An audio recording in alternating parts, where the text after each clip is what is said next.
Hello everyone, Mohit Yadav here from Veritic. In this video, I will teach you how to automate the use of any particular website.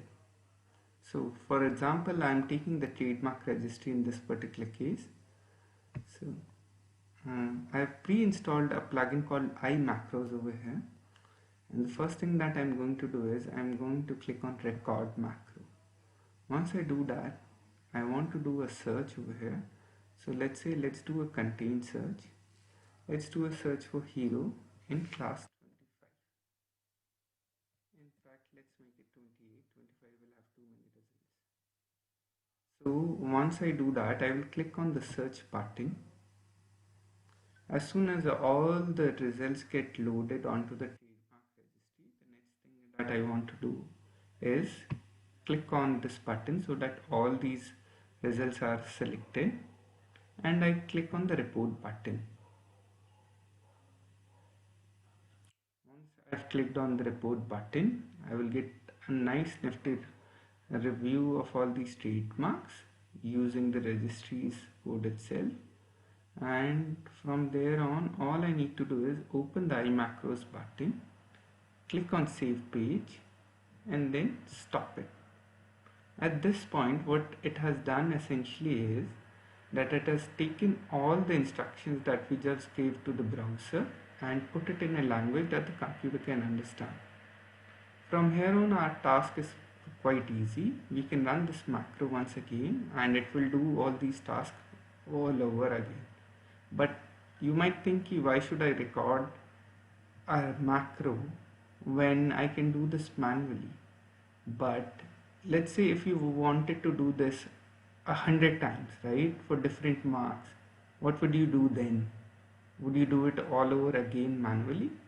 Actually, there's a better way out over here, and that way is something that I'm going to show you right now. So for that way, I am going to use Internet Explorer, and the reason being simple. This tool iMacros does not allow batch integration through Excel or CSVs. So I will need to use Internet Explorer because it's free. This feature is free on the this browser but paid on Chrome. So I already have a file over here.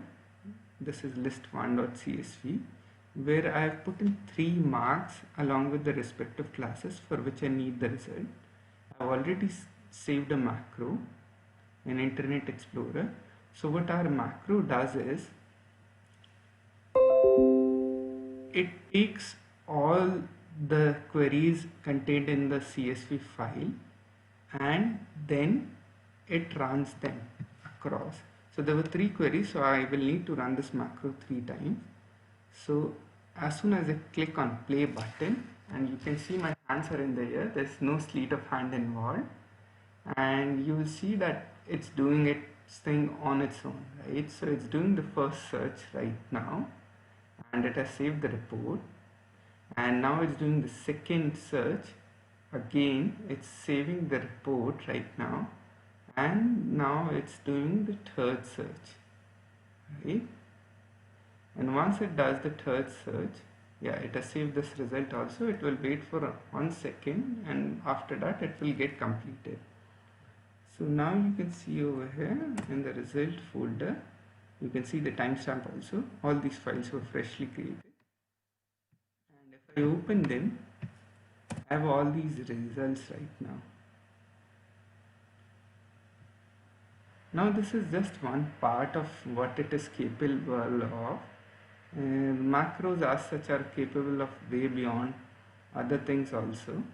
And to make matters even more interesting, while you are doing these searches, you can have actually rules, right? So let's say when you were doing this search, let's say you were doing the hero search once again. So you see something over here and the number of marks. So you can essentially have a rule that save these files only when this exceeds 64. So if there is no change in the status quo, you won't be intimated. Again, you can choose to save these files in your Dropbox or your Google Drive folder so that these automatically get uploaded on cloud.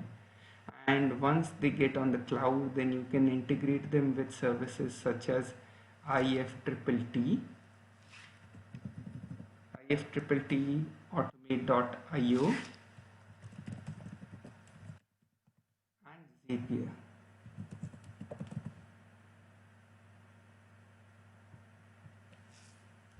All these services lets you automate any apps that you might use. So you can have complex rules through drag and drop, wherein essentially you can have, let's say, a rule: if a file gets uploaded in this particular folder, automatically send it to this person, and so on, right? So the level of automation that can be done using these macros is immense.